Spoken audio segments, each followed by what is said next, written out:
મને તો એ ખબર નહીં પડતી વડોદરા શહેરની અંદર જે જગ્યાએ સૌથી વધારે અવરજવર હોય છે એવી જગ્યા પર ટ્રાફિકનું નિયમન થતું નથી. કેમ કે તમે અમિતનગર જઈ આવો, ચકાચક વાળો ખુલ્લો છે, બરફ વાળો, એને પ્રાઇવેટ જગ્યામાં પૈસા નાખીને બધું કરેલું છે.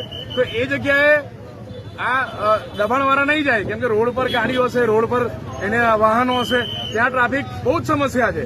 પણ જયારે ગરીબ લોકો અહીંયા આગળ લારીઓ મૂકી અને પોતાનું જીવન ગુજરાન ચલાવતા હશે ને, તો આ લોકો એમને હેરાન કરે છે. તમે જુઓ 100 મીટરથી દૂર છે, 100 મીટરથી દૂર હોવા છતાં મોટા મોટા ટેમ્પા લાવીને આ લોકો ગરીબો જોડે જે કરી રહ્યા છે ને, આ ખરેખર કોર્પોરેશનને શરમ જેવી બાબત છે. તમે જો રાતના 12 વાગે નાના નાના છોકરાઓ લઈને આ લોકો ધંધો કરતા હોય છે, 11 સાડા 11 વાગી ગયા, તો એ લોકોને ગરીબો માટે આ લોકો ગરીબો પોતાનું આજીવિકા ચલાવવા માટે આ ધંધો કરતા હોય. હા, આપણે એમને પણ કહીએ કે તમે ટ્રાફિકનું નિયમન કરો. તમે જુઓ કેટલા અંદરથી એ લોકો ઉભા રહે છે. પણ જે જગ્યાએ ટ્રાફિકની સમસ્યા હોય છે, જે જગ્યાએ ખરેખર દબાણ હોય છે, જે જગ્યાએ પોતાના જે એ હોય મળતિયાઓ એ 20-20 રૂપિયા શાકભાજીની લારીઓ પર ઉઘરાવતા હોય એવા પણ છે મારી જોડે પુરાવા. ત્યાં લોકો નહીં જાય.